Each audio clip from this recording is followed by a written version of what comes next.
Vocês viram o que o Marcos Hermann falou hoje nas rádios? É inacreditável. É inacreditável. Eu nem ia gravar mais vídeo hoje, porque eu tinha feito já um shorts ali, né, pela manhã, e tava muito corrido no trabalho aqui, muita coisa para fazer, não ia dar tempo, mas eu tive que parar tudo e gravar esse vídeo, porque resolvi bater o olho no Twitter e acabei vendo trechos, né, transcritos da entrevista dele. Não sei se foi para a Band, para onde que ele falou, mas eu acabei vendo esses trechos e fiquei estupefato, fiquei chocado quase. Porque assim, a incompetência do Grêmio no quesito futebol não é de hoje, não é só do Hermann, é de longa data. A gente vê esse elenco aí sendo, né, piorado ano após ano, mas acho que a gente chegou num nível de incompetência generalizada que começa a abraçar várias áreas, sabe? O futebol já está evidente, mas até a comunicação, cara, a forma como essas pessoas estão se expressando é assustador, cara. É várzea, é várzea. O Grêmio é um clube gigantesco, né? Orçamento milionário, e a gente tá com pessoas da várzea em alguns setores lidando com o clube. E eu vou sempre repetir isso. Eu não conheço o Marcos Hermann, deve ser um cara gente boa, bem intencionado, um grande gremista, mas eu estou falando aqui das funções que ele exerce, como ele as exerce. Eu sou obrigado a fazer críticas pesadas, porque é o que eu vejo. Vamos lá, o que ele disse hoje na rádio. Falando de Douglas Costa, né? A pergunta devia ter sido nessa linha. Ele responde o seguinte: antes de dizer o que ele respondeu, o que ele deveria responder? Vamos lá, pensa vocês aí, torcedores comuns, o que ele deveria responder? Vamos lá, qualquer pessoa, vocês, você aí que é engenheiro, que é advogado, que é faxineiro, que é astrólogo, qualquer coisa, né? Não é da área, nunca trabalhou com futebol, nunca trabalhou com comunicação, o que ele deveria ter respondido? Pensa rapidamente. Pois eu vos digo, na minha opinião, ele deveria ter passado alguns panos quentes. É óbvio que o Douglas Costa não está bem. E é óbvio que ele não pode fugir disso na resposta. Se ele falasse que o Douglas Costa está voando, ele seria internado, né? Logo na sequência da entrevista. Ele não ia passar nenhuma credibilidade, ia ser até pior. Então é óbvio que ele tem que partir do ponto de que o Douglas Costa não está bem. A partir desta obviedade, quais são os caminhos que ele tem a percorrer? São infinitos, são milhares de caminhos. Eu mesmo acredito em alguns deles, né? Talvez pelos quais eu seguiria. Eu não descarto ainda que o Douglas Costa deu uma resposta. Eu acho que teve algum azar envolvido nessa jornada dele, umas lesões ali em momentos que ele estava crescendo, o casamento dele no meio da história. Eu também acho que ele foi jogado na fogueira aos leões ali, né? Tipo, um Grêmio caótico, uma bagunça generalizada. Aí tu joga um cara sem ritmo, sem preparo físico, né? Tudo fora. E nesse time bagunçado, ninguém conseguiu jogar bem, o Douglas não seria diferente. Então, assim, tem alguns caminhos que daria para seguir, mas basicamente é na linha do... Cara, ainda acho que ele vai render alguns frutos. É claro que nós já estamos entrando em outubro, a gente esperava uma resposta antes disso. Por vários motivos acabou não se dando, mas a gente espera ainda muita coisa boa que ele vai nos oferecer. É um cara de uma qualidade indiscutível e blá blá blá. E tem que ser algo nessa linha. Não dá para fugir muito. Aí ele pode se apegar a um detalhe aqui, a um episódio ali, pode, enfim, os caminhos são diversos. Mas acho que a base do discurso tinha que ser essa. Pois por qual caminho Marcos Hermann resolve seguir? Ele diz mais ou menos o seguinte: o Douglas Costa, é bom lembrar, foi uma contratação muito pedida pela torcida do Grêmio. Mas nós já sabíamos que ele não jogava desde dezembro. Cara, ele colocou a culpa da contratação na torcida. Foi isso que ele fez. E aí, cara, nós vamos por partes. Nós já sabíamos que ele não jogava desde dezembro. Sim, Marcos Hermann, nós torcedores também já sabíamos. E sabe por que nós já sabíamos? Porque nós, torcedores comuns, sabemos tanto quanto vocês. Porque vocês são amadores no sentido literal da palavra. O Grêmio é amador no seu futebol. Vocês que mexem com milhões e milhões de reais por mês num clube do tamanho do Grêmio deveriam saber muita coisa que vocês não sabem. Vocês deveriam saber que o Tardelli era ex-atleta, coisa que nós não temos a obrigação de saber. A gente não tem software, equipes, estudos e milhões nas mãos. Vocês deveriam saber que o Roger Guedes é um craque, que decide jogos, como está fazendo agora no Corinthians. Mas para vocês, naquele papinho de boteco, vamos contratar ou não vamos? Abre a Wikipedia dele para a gente ver a idade. Nessa várzea com a qual vocês lidam com o futebol do Grêmio, vocês não souberam que o Roger Guedes seria uma baita contratação que talvez mudasse um patamar do time do Grêmio. Vocês não sabiam quem estavam contratando quando contrataram Campaz.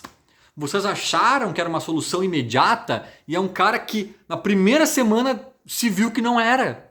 Vocês gastaram mais de 20 milhões de reais no Campaz sem entender quem estavam contratando.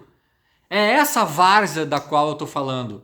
Entende? Qual é a empresa no mundo que faz um investimento de 20 e poucos milhões de reais e não estuda, não entende, não mapeia, não tem um panorama completo, uma análise profunda daquele investimento? O Grêmio. Tá respondido, o Grêmio. O Grêmio é essa empresa, entre aspas. O Grêmio fez isso. A confraria dos amigos ali, a confraria dos brother, se reuniu, não necessariamente num boteco, mas em algum local qualquer, e falaram, e esse Campaz, né? Pois é, pá, vamos contratar, não vamos, como é que a gente faz, como é que não faz, tá precisando de um meia, contrata, sabe? Uma análise que não foi muito mais profunda do que esses últimos segundos do vídeo. Cara, é inacreditável, velho. É inacreditável. E aí agora entrando no campo da comunicação, né? Porque que o futebol do Grêmio é amador, a gente já sabe há tempos. Há tempos. A gente cansou de ver decisão errada, diagnóstico errado interno e externo, né? De jogadores lá de fora, de jogadores do elenco. A gente cansou de ver 1000 exemplos. Daria para fazer um vídeo de 1 hora só falando disso. Mas também me espanta que o amadorismo parece estar abraçando o Grêmio em outros quesitos, em outras áreas, cara.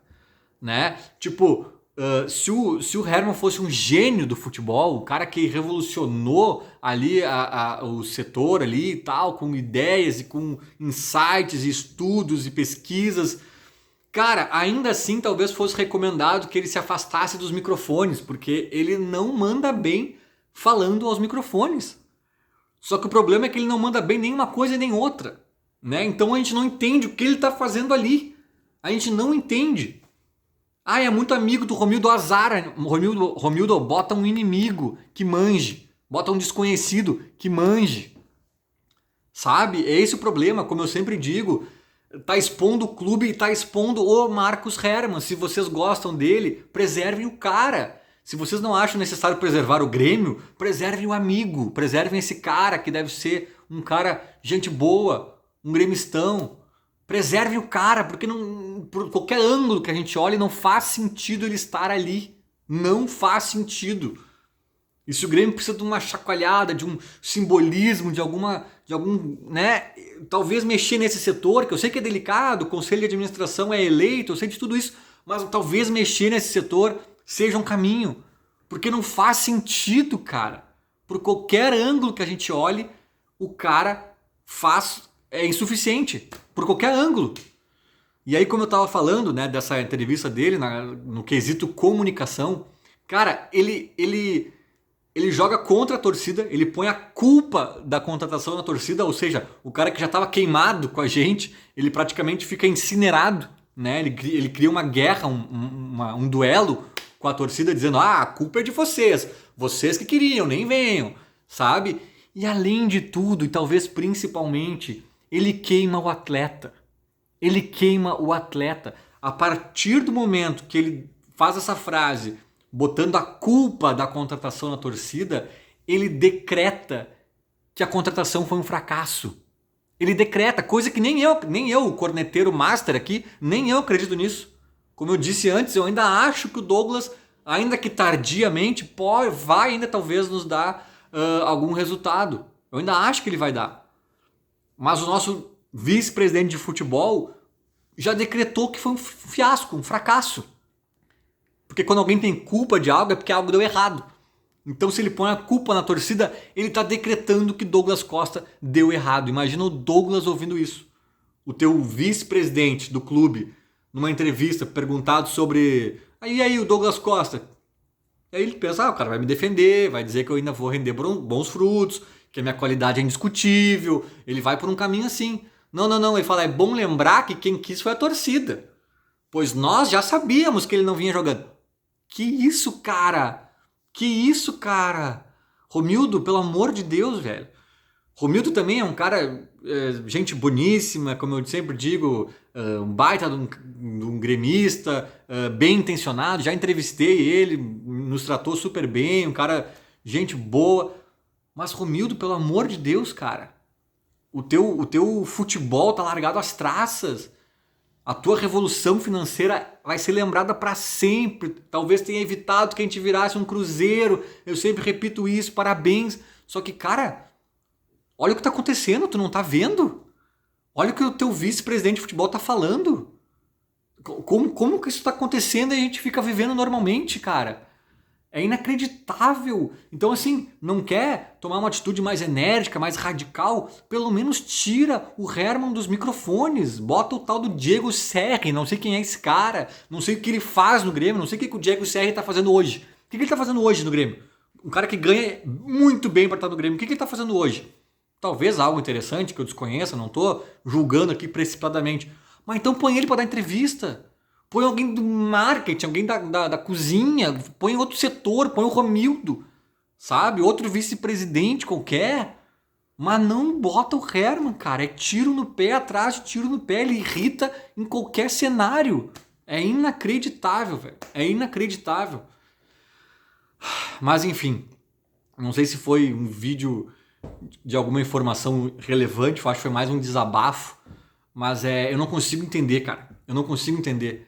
O Grêmio, ele é literalmente amador em alguns processos, em alguns fluxos, e o Grêmio envolve 10 milhões de torcedores, envolve milhões e milhões de reais mensais, um orçamento gigantesco. O Grêmio deveria ter processos mais profissionais, mais estudados, mais bem acabados, mais profundos, e o Grêmio, muitas vezes a gente vê agindo num modus operandi antigo, amador, fracassado, juntando mais os brothers do que de fato pessoas aptas, e parece que tudo tá certo, nada acontece, a inércia toma conta, tudo demora para acontecer, quando acontece é um pouco assustador. Feito, era mais ou menos isso. Falou, abraço.